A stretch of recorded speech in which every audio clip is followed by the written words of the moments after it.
Hello people of the interwebs, this is Luke Moore back with a new video, and today is October 26, 2021, which means 21 years ago the Sony PlayStation 2 was released in North America.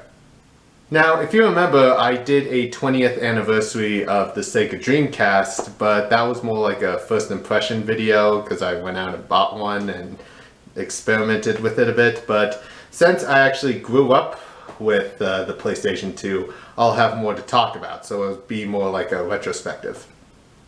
And as you can see, I got the Silver Slim model.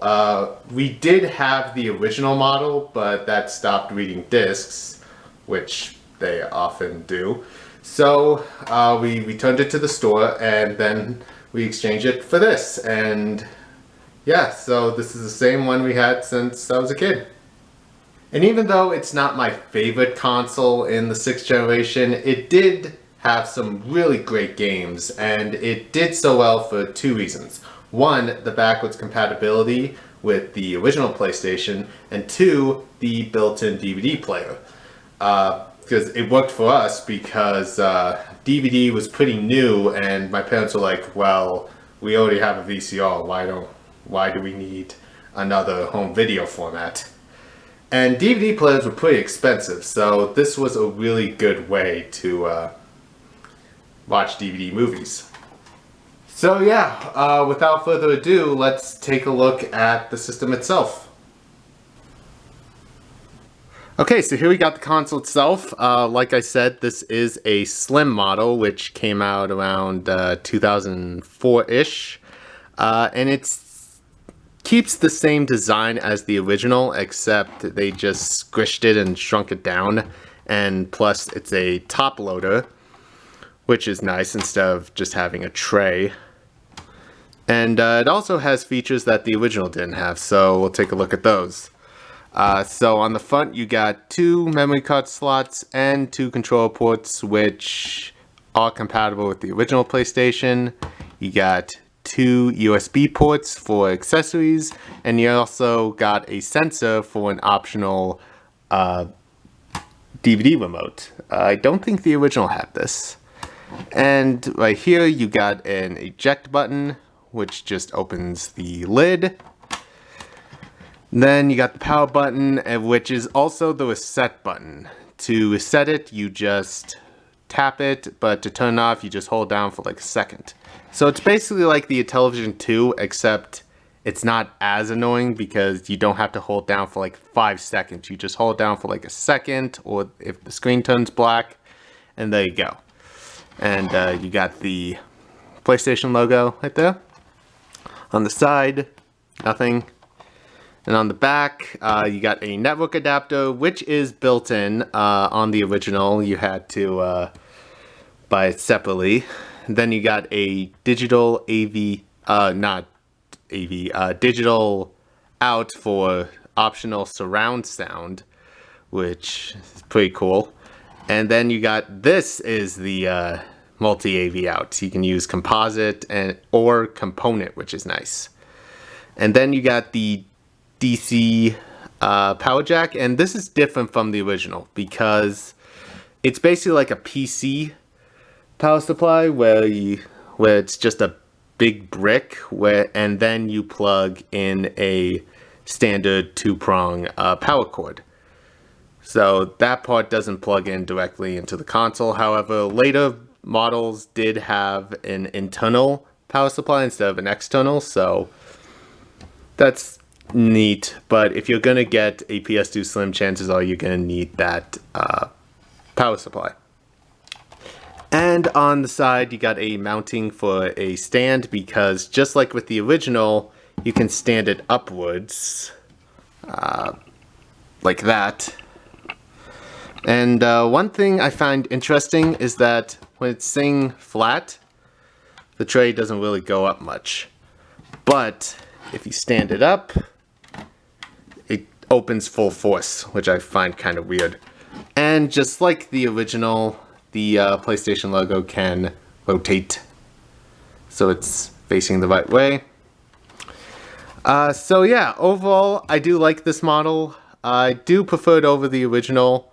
because it seems to be more reliable. Now, there are some models that do scratch discs, but this one, the SCPH77001, it doesn't seem to have that issue. And yes, I am missing a screw cover. Hopefully I can find it. So yeah, it's with the console, and on the front you got the PS2, PlayStation 2 logos, so that's nice. And here's the memory card. It's 8 megabytes. I don't know how much that is. Now, one thing I do find disappointing is if you're playing a PS1 game on the PS2, you can't save the game through a PS2 memory card. You have to have an original, which is very unfortunate, but that just plugs in. So, and the controller port is the same as the original, except this one is a little bit smaller, so that plugs in. And another thing that I hate is that it only has 2 controller ports. The Dreamcast had 4, the Xbox had 4, the GameCube had 4, but the PS2, no, you need to buy a multi-tap, which is very unfortunate.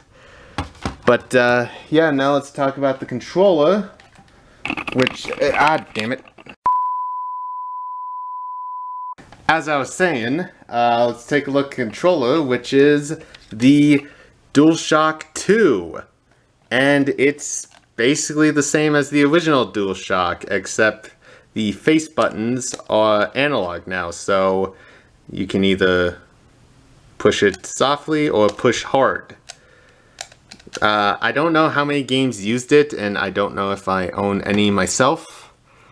But yeah, overall, it's a very nice controller. It is comfortable. The D-pad is okay, even though it does look uncomfortable. You got 2 shoulder buttons. You got X, circle, square, triangle instead of A, B, X, Y, which if you're used to that, you get used to it. You got a select and start button, you got an analog button. This will light up when the analog is activated, and 2 analog sticks, which it does seem weird, like having the analog stick down here instead of right here, but again, you get used to it. So overall, it is a nice controller, but the problem with the silver controller is that it's just a cheap paint, so you're gonna get some chips here, which is very unfortunate. So yeah, that's basically it with the system overall. Now let's take a look at some games that I have. So PS2 games came in this navy blue DVD case. It's got the PlayStation 2 header here with the PlayStation logo and the spine. And you also got a spot to put the memory card, which is nice. And on the disc itself, it's got some PlayStation 2 logos here. And what's really nice is that, I don't know if you can tell, but the PlayStation logo is actually printed on the surface of the disc, which is really cool.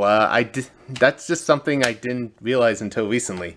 Now, these games with the reflective surface are on DVD format, but there's also games on blue discs, which are on CD format, which is really cool. But these hold less data than DVDs, so there's not a lot of games that came on blue discs. So yeah, now let's take a look at the games I have. I have about only 18 of them, so let's just rush through them. So got ATV Off-Road Fury, Dark Cloud, Dragon Ball Budokai 2, Gauntlet Dark Legacy, iToy Play, Jak and Daxter. Now this is a reproduction case because the original got destroyed. It was one of those things where my brother got this game for his birthday, and then when he was tearing off the shrink wrap, he tore off the plastic that held the artwork. So yeah, had to get a replacement finally. James Bond 007 Nightfire, Kingdom Hearts 1 and 2. I remember watching my brother play through this game multiple times, and one playthrough of this one. Yeah, I haven't played these games myself, but since the 20th anniversary is right around the corner, that's probably a good time to play these games. Lord of the Rings, Twin Towers, NHRA Championship Drag Racing, Ratchet and Clank, Sonic Unleashed, Spider-Man, Superman Returns, which I only have because AVGN showed it off in his Superman 64 Part 2 review, Star Wars Battlefront 1 and 2, and Star Wars Starfighter. So yeah, those are all my games, and as you can see, the greatest hits is like this red color, which doesn't look too bad. It's better than the original PlayStation's greatest hits. So yeah, that's basically all the games I have for now. So now let's take a look at the console in action. Okay, so the first thing you see when you start up the console is that. Very classic. And one of the reasons why I prefer the Slim is because every time you hit the eject button on the fat model, you always have to hear that. It could get tiring. So that's why I prefer the Slim. You just put in the game and then turn the console on. So yeah, I'm not going to be showing a game, but let's take a look at the interface. So let's take a look at system configuration. You can get the time, the aspect ratio, which doesn't make a difference because it's not native widescreen, because it doesn't like squish the image. So when you put your TV into widescreen, it'll look normal. So I've heard this was used for movies, but for games you just have to use the menu in the game. So this one's kind of pointless. So then you got digital out, which is the port on the back. Component video out. This is mainly for component. You use RGB or the red, green, and blue jacks. Just gonna leave it there. I think this is for the DVD remote. Language. So yeah, that's basically it. I do like the background. It looks pretty cool. So now we're going to take a look at the browse, which is just basically the memory card. And those are all my saves right now. Yeah, I forgot to mention, this used to be my brother's PS2, so I got a new memory card just for me, and I haven't played a lot of the games, mostly because of laziness, but yeah, as you can see, it's got nice like icons for the save files. Each one has like little animations, and some of them, like this one, if we can just get back, if it'll face us, when you choose delete, he becomes all serious, like, are you sure you want to do that?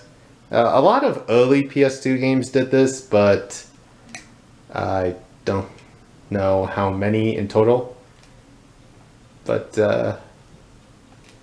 yeah, that's basically about it. That's what you can do. And that basically is it for the PS2 itself. So, like I said, it may not be my favorite of the 6th generation consoles. The launch games weren't really that great. Many people bought it solely for the Blu-ray, not Blu-ray, a DVD player. But it did have some great games later on, and it is a pretty good console. So yeah, so happy 25th anniversary to the best-selling console of all time. Thank you guys for watching this video. Check me out on Instagram. It's going to be in my channel description, and I'll see you in the next video whenever I make it. So, bye-bye, folks.